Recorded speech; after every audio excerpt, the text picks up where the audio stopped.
ચાલો મિત્રો, આપણે સંખ્યા પદ્ધતિ ચેપ્ટરમાંથી 2022ની અંદર જે રેલવે ડી ગ્રુપની એક્ઝામ લેવાય તેની અંદર આ ક્વેશ્ચન પૂછાયેલો છે. તો સૌપ્રથમ આપણે આ ક્વેશ્ચનનું સોલ્યુશન કરીશું. તો રકમ વાંચે, જો સંખ્યા 34, 13, 52, 78માં દરેક એકી સંખ્યામાં 2 ઉમેરવામાં આવે અને દરેક બેકી સંખ્યામાંથી 1 ઘટાડવામાં આવે તો ડાબી બાજુથી ત્રીજા અને જમણી બાજુથી ત્રીજા અંકોનો સરવાળો શું થશે? બરાબર. તો ચાલો મિત્રો, આપણે સ્ટાર્ટ કરીએ.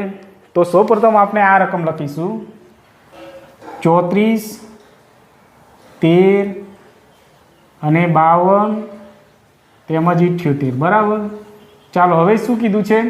દરેક એકી સંખ્યામાં 2 ઉમેરવાના છે.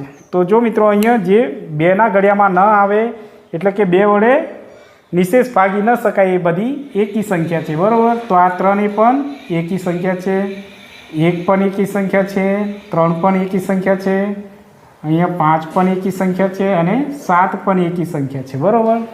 તો દરેકમાં 2 ઉમેરવાના એટલે +2 કરીશું. અહીંયા પણ +2, +2, +2, +2. બરાબર. ચાલો આગળ વધીએ. દરેક બેકી સંખ્યામાંથી 1 ઘટાડવામાં આવે તો જો મિત્રો, જે 2 વડે નિશેષ ભાગી શકાય એ બધી બેકી સંખ્યા એમાં 1 ઘટાડવામાં આવે છે. શું કહે છે? 1 ઘટાડવામાં એટલે અહીંયા -1 કરીશું, અહીંયા પણ -1 કરીશું, અહીંયા પણ -1. બરાબર. ચાલો, હવે 3માં 2 ઉમેરતા કેટલા થશે? અહીંયા 5 થશે. બરાબર. ચાલો, 4માંથી 1 માઇનસ કરતાં અહીંયા 3 થશે. 1 + 2 તો અહીંયા 3 થશે. 3 + 2 તો અહીંયા 5 થશે. 5માં 2 ઉમેરતા 7 થશે. અહીંયા 2માંથી 1 માઇનસ કરતાં 1 થશે. 7 + 2 તો અહીંયા કેટલા થશે? 9 થશે. અહીંયા 8માંથી 1 માઇનસ કરતાં 7 થશે. બરાબર. ચાલો, હવે શું કહે છે?